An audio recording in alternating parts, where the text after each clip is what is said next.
Christian. We all heard this word, and most of us claim to be one. But what exactly is a Christian? No, not according to the world, but according to the Bible.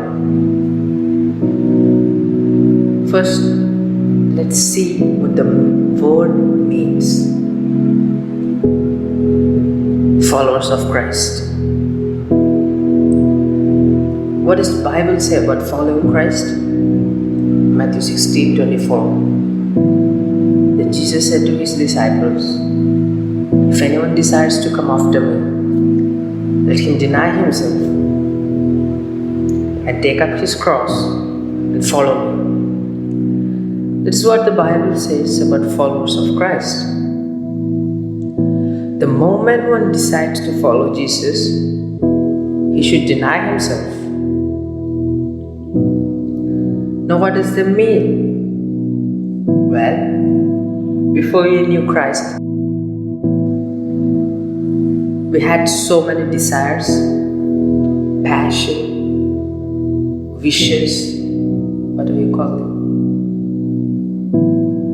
But if you want to follow Christ, Christ should be your everything. Christ should be your passion.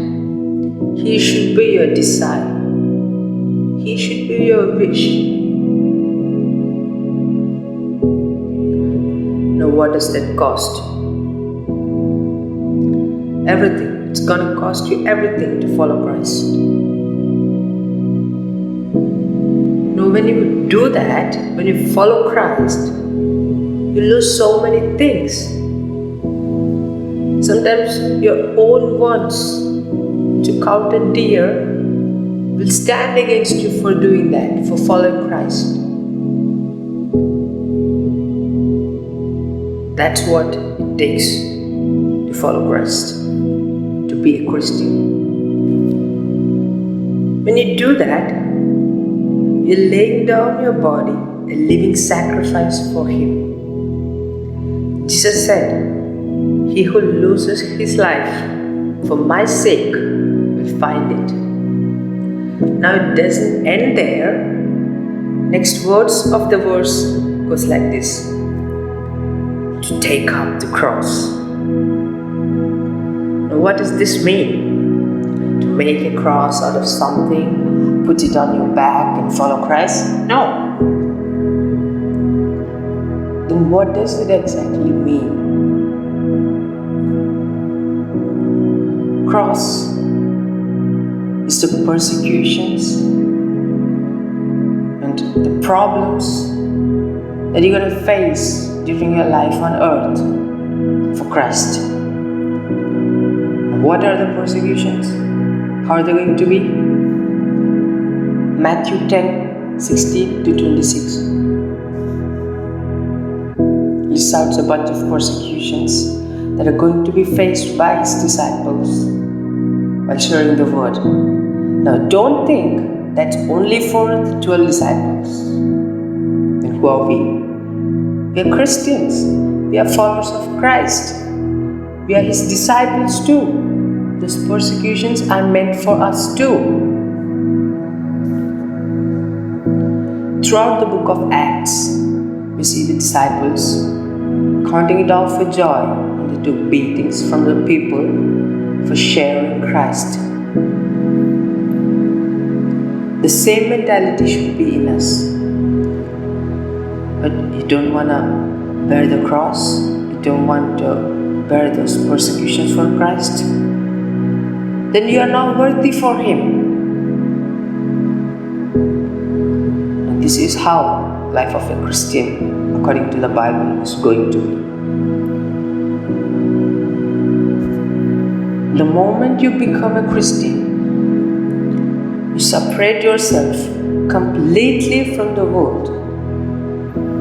You cannot be a Christian and live like a man who belongs to this world.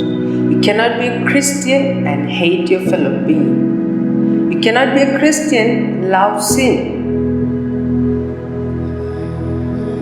No one can serve two masters, Matthew 6:24.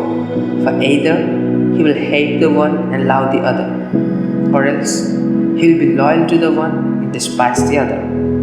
Cannot love God and worldly pleasures at the same time. For you love the world and hate God. Why? Because we are humans. We are in flesh.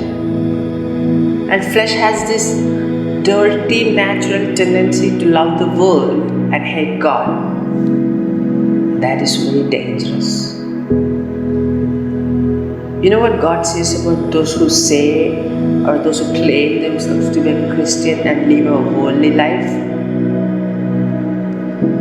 He said, I will spew you out of my mouth. Revelation 3:16. So then, because you are lukewarm, neither hot nor cold, I will spew you out of my mouth. And if God said that, you can simply imagine how much God hates those kind of behavior.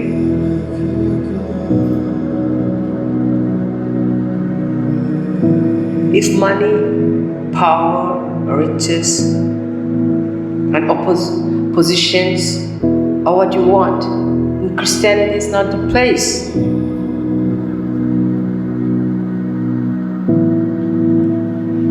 It's a place where you follow Christ. It's a place where you love your enemy. It's a place where you are ready to lay down your life for your friend. It's a place where you imitate Christ. 1 Corinthians 11:1. Imitate me as I imitate Christ. Our ultimate aim as a Christian is to be like our Master, Jesus.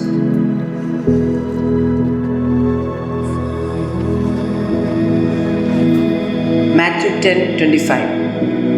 It is enough for a disciple that he be like his teacher and a servant like his master.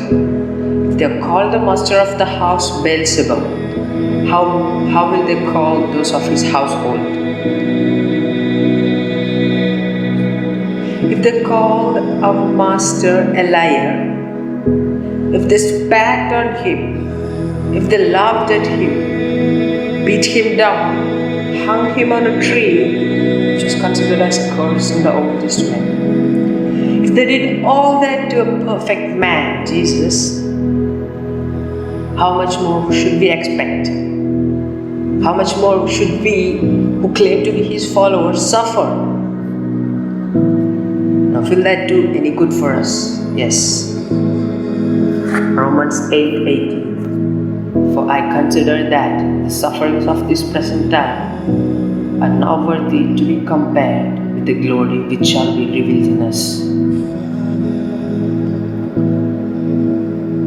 Are you a Christian? Then live like a Christian. God bless you.